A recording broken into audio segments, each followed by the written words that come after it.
What's going on, everyone? Today is day 37 of the 90-day My Own Challenge. I'm actually over here at the Kimberly Apartments today. Got them all cleaned up, some new landscaping down. It's looking good. Most importantly, it's quiet. That's what I really like. A really quiet community. We don't have to worry about people yelling, kids running around, any of that. At the end of the day, and Ryan and I were talking about this yesterday, your tenants are your customers. Whether you like it or not, um, they're part of your business, and you got to be really careful with who you decide to partner up with, or who you decide you want your customers to be. Because it's not as simple, of course, as buying something at a grocery store and then leaving. Um, the consequences for placing a bad tenant can be a lot greater. So, in a way, they are your partners, and you need to really make sure that you're placing the right ones. Make sure you're doing a background check on everyone, and at the end of the day, just have a good feel about everyone in the community. I mean, all it takes is one bad egg to, this is a 16 unit complex, to just spread throughout the entire community, and then no one's going to want to live here.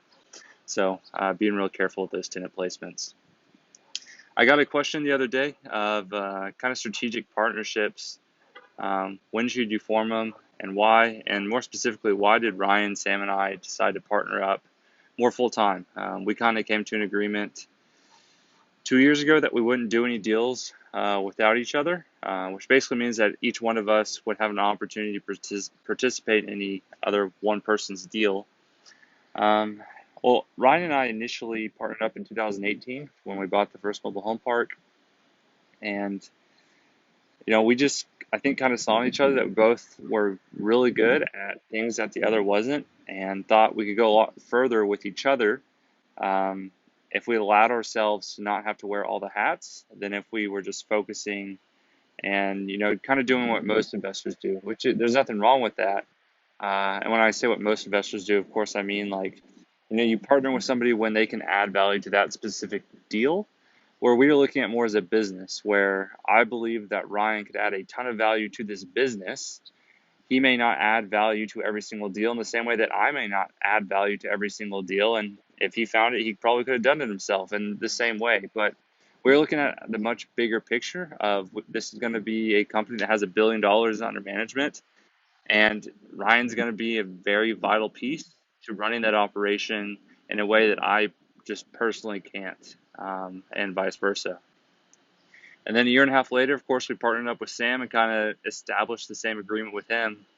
And it was on the same thing. We saw something in Sam that we personally didn't have, and both were kind of like, wow, like that guy is I mean, I was gonna say go-getter, but the better term is just absolutely addicted to what he does, and I really want to be involved. And he was, I believe, was kind of sitting there with the kind of same mindset with us of, how have you guys bought so much in the last 2 years? How are you managing?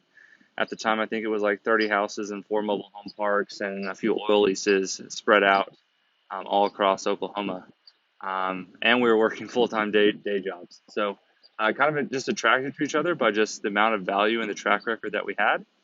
And again, we weren't looking at it deal specific. Most people look at it deal specific of, hey, I found this apartment complex.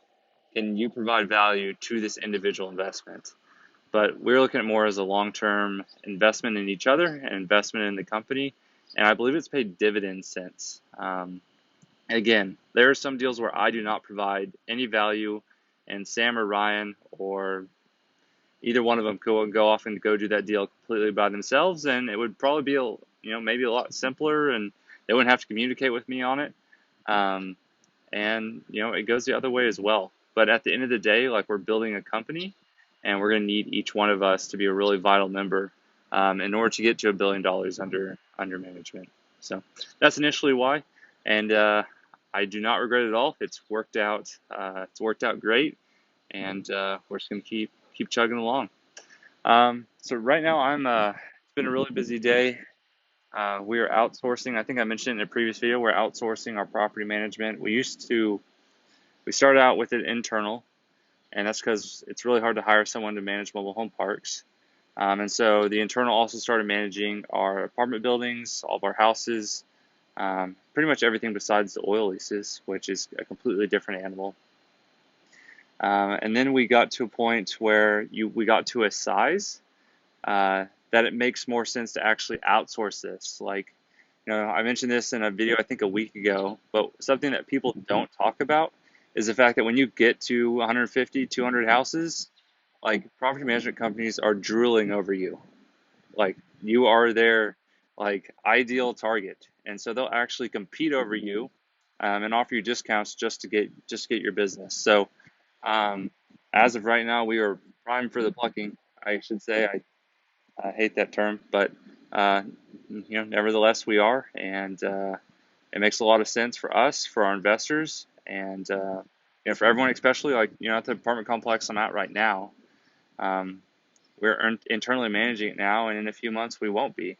And we're going to be taking our percentage of the core four, the percentage of property management, um, down significantly, which is going to be a huge value add that we didn't anticipate for our investors, nor ourselves. So overall, a great win-win. And I always say to myself, to my partners, to my investors, to my bankers, to my tenants, if it's not a win-win, we just shouldn't do it. So onwards and upwards. Other big things. What else have we got going on? Looking at some big refinances. Again, that's something other people don't talk about. You get to 150, 200 homes, and you have banks drilling over you as well for just one big refinance. And if you're in real estate, you know that rates have come down significantly over the last 2 years. I remember 2 years ago, I was getting loans in the mid fives, and now I haven't seen 4.5 in months. And what I mean by that is, rates significantly lower. I've heard of other investors getting as low as 3.5, 3.75, and it's a completely new environment. So when you've got 100, 200 homes, and you're adjusting down 1 point, like your cash flow can go up thousands of dollars each month just from like, unless you took cash out, but I'm just assuming a rate and term, which is generally associated with just assuming the loan amount that you currently have, and continuing at a new rate, of course, possibly rolling in any refinance fees. But so got that going on. Again, I leave for vacation on this Thursday, heading to St. Thomas for 5 days, which I'm both really excited about and really stressed about. Just because, again, I mentioned it a few weeks ago, but I'm just operating at a level that I haven't since 2018. I don't know what it is, but I'm going off less sleep, better workouts, working longer than I ever have, again, since 2018 when I absolutely had nothing and just back against the wall, have to go. Don't really know what sparked it, but I'm really kind of afraid to lose that momentum. So definitely going to take the computer with me on vacation and make sure that I do something every day to kind of continue this stride. As always, I appreciate everybody watching the videos. I've had a lot of personal growth from making these, in terms of, I don't know, just like putting myself out there. I really like making them. I really like answering people's questions, and it seems like anymore that 2, 3, 4 times a week, I'm having somebody message me who wants a way into real estate. And of course, as always, I'm like, read this book, and this book, and then call me back. The percentage of people who actually do call back, few and far between. But um, yeah, it's really, really it. Thanks everybody for watching. I'll be back tomorrow with another video. As always, we are hiring right now. If you're interested in a sales position at all, please let me know. I'd love to get you plugged in and kind of tell you about the role. And if you have any topics you want me to discuss or want me to do a deep dive into any numbers, I'm happy to do so. Just kind of waiting on people to ask. So thanks everybody for watching. Have a great Tuesday, and I'll be back tomorrow.